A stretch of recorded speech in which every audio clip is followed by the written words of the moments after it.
એક પ્રકારનો કરચલીવાળી સુપર વટાણા બ્લડ સુગરના સ્તરોને નિયંત્રણમાં રાખવામાં મદદ કરી શકે છે અને પ્રકાર 2 ડાયાબિટીસનું જોખમ ઘટાડે છે. એમ એક નવો અભ્યાસ સૂચવે છે. ઇમ્પિરિયલ કોલેજ લંડનના વૈદ આનિકોના સંશોધન, ક્વાડ્રમ ઇન્સ્ટિટ્યૂટ બાયોસાયન્સ અને ગ્લાસગો યુનિવર્સિટીના વૈકલ્પિક સંશોધન સૂચવે છે કે વટાણાને ખોરાકમાં શામેલ કરવામાં આવે છે, આખા વટાણાના દાણા અથવા લોટના રૂપમાં.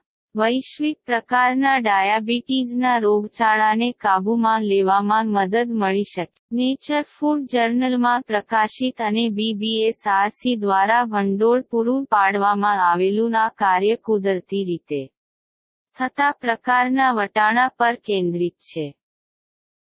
નિયમિત, સરળ વટાણાથી વિપરીત, તેમાં રેઝિસ્ટન્ટ સ્ટાર્ચ ની માત્રા વધુ હોય છે, જે શરીરને તૂટી જાય તેવામાં વધુ સમય લે છે.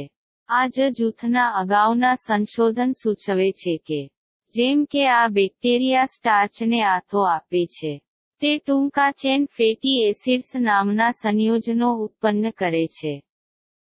આ સંયોજનો બદલામાં ઇન્સ્યુલિન ઉત્પન્ન કરતા કોષોના કાર્યને વેગ આપવા માટે મદદ કરે છે, જે બ્લડ સુગરને નિયંત્રણમાં રાખવામાં મદદ કરે છે.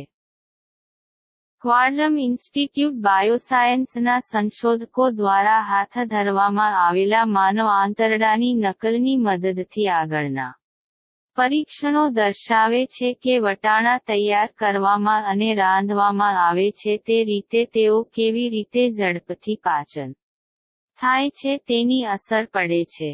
સંશોધનકારોએ એ પણ બતાવ્યું કે ત્યાં આથો પ્રક્રિયા થવાના કારણે આપણા આંતરડા માઇક્રોબાયોટાના નોંધપાત્ર ફાયદાઓ છે.